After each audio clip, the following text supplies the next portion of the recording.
शांति मिलेगी।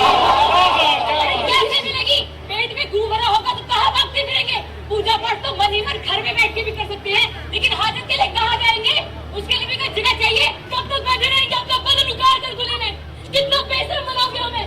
अरे अपनी घर की औरतों को रख के देखो, हमारे यहाँ एक दिन सारी पूजा पाठ धर्म कहाँ भूल जाएंगी। अरे पहले कल का धर्म तो पूरा कर लेने दो, उसके बाद मन तो मत ध्यान देगा। बुलाओ अपने अफसर जी को, हम बताएं कि मन की शांति क्या होती है। बस्ती की सारी औरतें यहाँ धरना देकर बैठेगी, उनको और तुम सबका घिराव करेंगी और तब तक तुम्हारा हगना मुंह तक कॉल कर देगी, जब तक तुम्हारी को तुम्हें खराबी हो जाती है।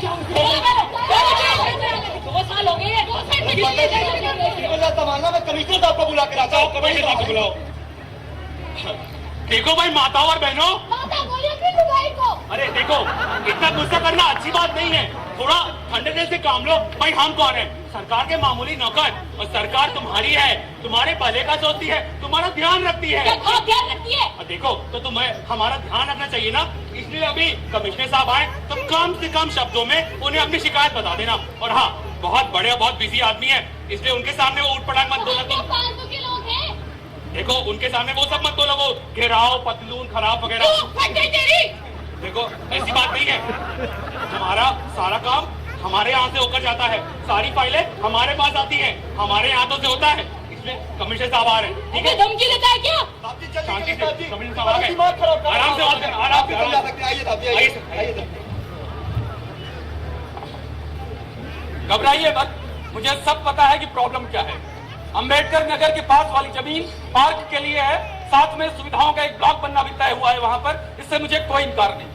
लेकिन कारपोरेशन की अपनी तकनीकी उलझनें होती हैं, परेशानियां होती हैं। इस शहर में आपकी ही एक जैसे कॉलोनी नहीं है, 900 बस्तियां हैं इस शहर में, जिनमें 13 लाख से भी ज्यादा लोग रहते हैं। हर रोज 500 परिवार इस शहर में आते हैं और हमेशा के लिए यहीं बस जाते हैं। ऐसे में आप कैसे उम्मीद कर सकती हैं कि किसी चमत्कार से आपकी समस्याएं मिनटों में सुलझ जाएंगी? आप तो सरकार और कारपोरेशन को धन्यवाद दें कि हमने आपकी झोपड़ियां पक्की करवा दी। थोड़ा धीरज रखिए, हमसे जो भी बन पड़ रहा है हम कर रहे हैं और आगे भी करेंगे। आपके बार बार यहाँ आने से और शोर शराबा करने से कोई फायदा नहीं होगा, उल्टे बात बिगड़ जाएगी और सरकार को मजबूर होकर सख्त कदम उठाने पड़ेंगे। समझे आप लोग? लेकिन सरकार टट्टियां तो बन जाएंगी हमारी। जो कुछ भी होगा आपके भले के लिए ही होगा। बस अब आप लोग जाइए प्लीज, और सब कुछ हम पर छोड़ दीजिए। धन्यवाद, जय हिंद।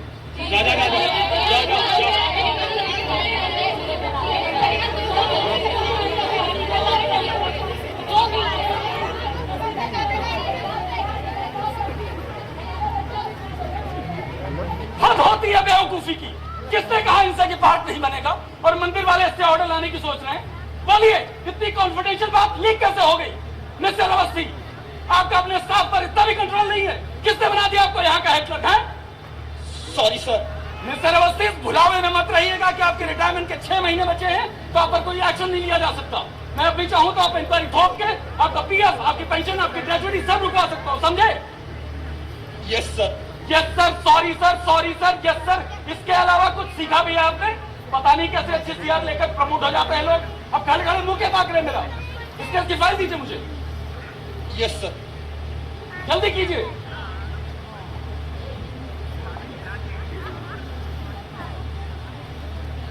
मिस्टर अवस्थी, अब मैं जो कहूं उसे ध्यान से सुनिएगा। फाइल पर ढंग की नोटिंग दीजिएगा। मंदिर का डायरेक्ट रेफरेंस बिल्कुल नहीं आना चाहिए। लिख दीजिए कि आज जे कॉलोनी के नुमाइंदों से बातचीत हुई, उन्होंने मांग की है कि उनके पास वाली जमीन को किसी पवित्र काम के लिए इस्तेमाल किया जाए जिससे जन साधारण का लाभ हो। समझ गए? Yes sir. फिर यस सर, समझे नहीं कि नहीं?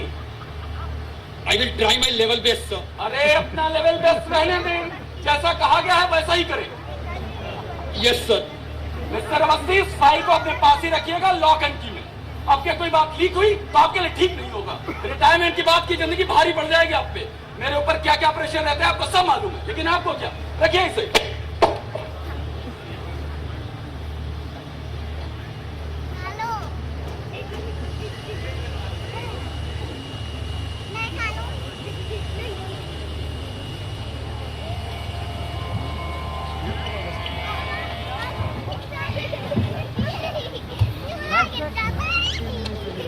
तो बस जी, ऐसे थे आपके पिताजी, एकदम शांत, गौ बुझे बुझे थे। लेकिन आज से 25 साल पहले, तब मैं तो यहाँ नहीं था, लेकिन लोग बताते हैं कि उनके चेहरे पर बड़ी खुशी लगती थी, हमेशा खिले खिले रहते थे। फिर उन्हीं दिनों आपकी माता का देहांत हो गया। और सब कुछ बदल गया। स्त्री के जाने के बाद जीवन की रौनक ही चली जाती है।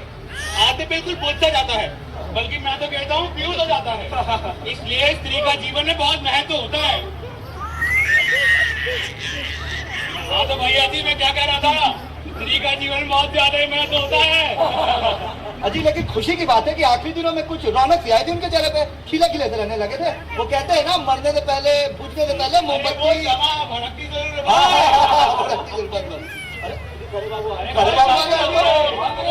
अरे खरे बाबू, आज तक ठीक ठाक है, मतलब नॉर्मल तो है ना, कहीं आज ड्राई डे तो नहीं? अरे खरे बाबू, इनसे मिलिए, ये उमेश साहब है, अपने अवस्थी साहब के बेटे। मुंह देखी बात करने की मुझे आदत नहीं है उमेश जी। बहुत अफसोस है मुझे आपके फादर का। मैं आना चाह रहा था आपसे मिलने, निकलता भी था अपने घर से, लेकिन रास्ता कहीं और ही मुड़ जाता था हमेशा। वैसे बहुत खुशी हो रही है मुझे आपके पास देखकर। चलिए आपको कुछ चाय वाय पिलवाते हैं। अरे छोटू, तो कड़क चाय लाना।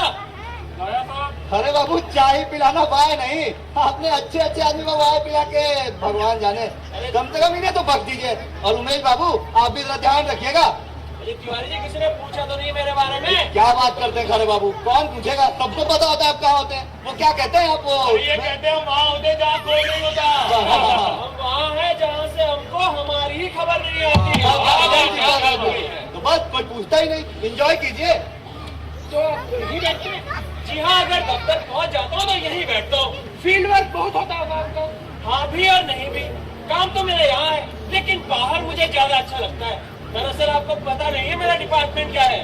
नायकपन मत कीजिएगा, सैनिटरी डिपार्टमेंट, यानी नाली, गटर, कूड़ा कचरा और शौचालय। तो आप बताइए कि नाली, गटर, कूड़ा कचरा, शौचालय है, लेकिन इसलिए ऑफिस वाले मुझसे छुआछूत का सलूक भी करते हैं। पता है मुझे किस नाम से बुलाते हैं? टट्टी मलिया हक्कू इंस्पेक्टर। और अंग्रेजी वाले कहते हैं ओ शिट। कुछ पुराने ठेकेदार जब मुझसे कहते हैं कि मेरे गरीब खाने में कभी तशरीफ लाइए, तो मैं उनसे कहता हूँ कभी आइए मेरे पाखाने पर। वैसे मेरे अल्फाज आपको बहुत ही क्रूर और घिनौने लग रहे होंगे, लेकिन इतने लंबे तजुर्बे के बाद मैं इसी नतीजे पर पहुंचा हूँ कि यही जिंदगी की सबसे बड़ी हकीकत है और एस्थेटिक्स की सबसे आखिरी मंजिल, जहाँ पहुंचकर कला और कलाकार एक हो जाता है, क्रिएटर और क्रिएशन का फर्क ही मिट जाता है। और चाहे कितने ही खूबसूरत अल्फाज को इस्तेमाल कर ले उमेश जी, शिट हमेशा शिट ही रहता है। Real, pure, ultimate shit. अब आप कुछ बोलिए, वरना मेरी शिटी फिलोसफी तो चलती ही जाएगी। दरअसल बिना शराब के मुझ पर इसी तरह के दौरे पड़ते हैं। अब मैं क्या कहूँ खरे साहब, मैं तो सिर्फ सुनने के लिए आया हूँ। मेरे फादर को लेकर मेरे दिमाग में बहुत सारे सवाल हैं जिनके जवाब ढूंढ रहा हूँ। आपने इतने साल गुजारे हैं उनके साथ, अब आप भी कुछ बोलिए उनके बारे में। ये भी एक आयरनी है उमेश जी, एक बेटा अपने बाप के बारे में एक अजनबी से पूछ रहा है। हाँ, वैसे शायद जानने के लिए एक नजर और एंगल की जरूरत होती है, वक्त की नहीं। बरसों साथ काम करने के बाद भी हम किसी को पहचानने का दावा तो कर सकते हैं, जानने का नहीं। सच पूछे तो 15-20 बरस से मैं सिर्फ पहचानता था कि ये मिस्टर ईश्वर चंद्र अवस्थी है। उनको जानने का मौका मिला सिर्फ आखिर के 5-6 महीनों में। लेकिन है ना अजीब बात। तो क्या जाना उनके बारे में आपने? जी बहुत नहीं, कुछ थोड़ा, लेकिन बहुत खास।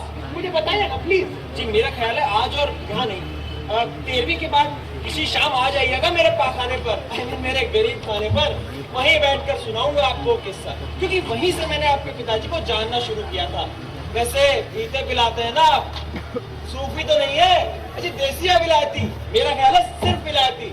वैसे 13वीं परसों की है ना? जी हाँ, परसों सुबह 11 बजे। तो ठीक है, मैं पहुंच जाऊंगा। वैसे यहाँ का कोई काम रुके तो आप मुझे बताइएगा। सब घबराते हैं मुझसे, मिस्टर शिट हो ना, डरते हैं कहीं चिपट न जाओ। तो आप जरूर आएंगे ना?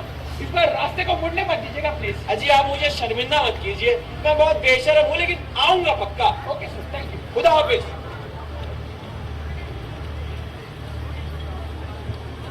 क्या बताता हूँ उमेश को मैं, क्या बताता हूँ उमेश को, वो भी 13वीं से 2 दिन पहले। मेरे न तो कभी बीवी हुई ना बेटा। एक बेटे को अपने बाप के बारे में क्या जानना चाहिए क्या नहीं, इसका मुझे कभी अंदाजा नहीं है। और दूसरे ये कि नाम है खरे, तो ये बात भी खरी खरी निकलती है मुझसे। इस बात में कोई दो राय नहीं है कि अवस्थी साहब की कुछ खास यादें हैं जो सिर्फ मेरे हिस्से में है। कुछ ही रोज के लिए सही, मगर अवस्थी साहब और मैं मशीन में लगे हुए अलग अलग पुर्जों की तरह नहीं थे।